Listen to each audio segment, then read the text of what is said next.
Pernahkah kamu merasa pikirannya penuh dan sulit untuk fokus? Atau mungkin emosimu terasa tidak seimbang? Dalam meditasi, sering kita dengar dua konsep, mengendalikan pikiran dan menyadari apa adanya. Tapi, apa sebenarnya makna dari dua hal ini?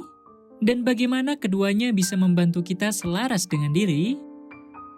Ketika kita meditasi, kadang kita perlu mengendalikan pikiran. Misalnya, jika pikiranmu mulai mengembara, tugas kita adalah membawa pikiran itu kembali ke objek fokus, seperti nafas. Namun, ada saat lain ketika batin sudah tenang. Di saat inilah, kita cukup menyadari apa yang terjadi tanpa penilaian. Ini seperti membentuk besi menjadi senjata. Besi harus dibakar, dipukul, dan didinginkan untuk menjadi kuat. Begitu juga dengan batin kita. Ketika terlalu panas atau aktif, kita tenangkan. Ketika terlalu pasif atau mengantuk, kita bangkitkan semangat. Contoh lainnya, saat batinmu dipenuhi rasa malas atau kantuk, kita butuh energi dan semangat. Tapi, ketika batin terlalu aktif, kita belajar merilekskan diri. Keseimbangan inilah yang kita cari. Jadi, apakah kita mengendalikan atau menyadari tergantung pada situasinya. Sang Buddha mengajarkan bahwa pengendalian dan kesadaran harus didukung kebijaksanaan atau panya. Kebijaksanaan membantu kita memahami situasi dan memilih tindakan yang terbaik, sehingga batin bisa tetap seimbang. Ada pertanyaan lain.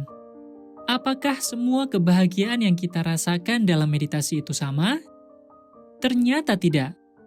Buddha membedakan kebahagiaan duniawi dan kebahagiaan yang muncul dari kebijaksanaan.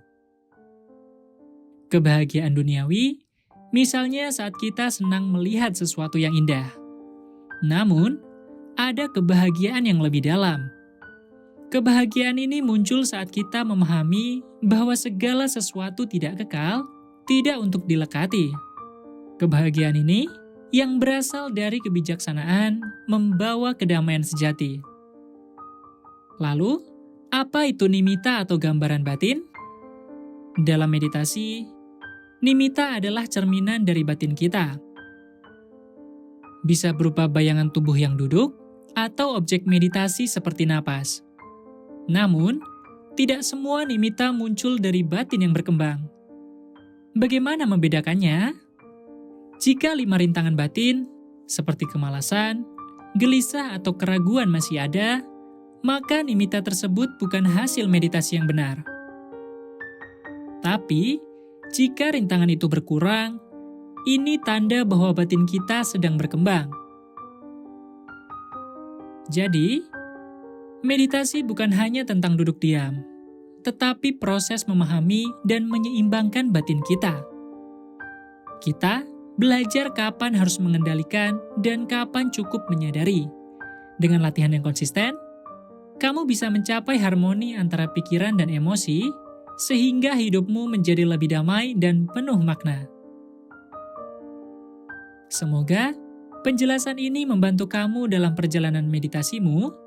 Terima kasih telah menonton, dan jangan lupa untuk terus berlatih dengan penuh kesadaran.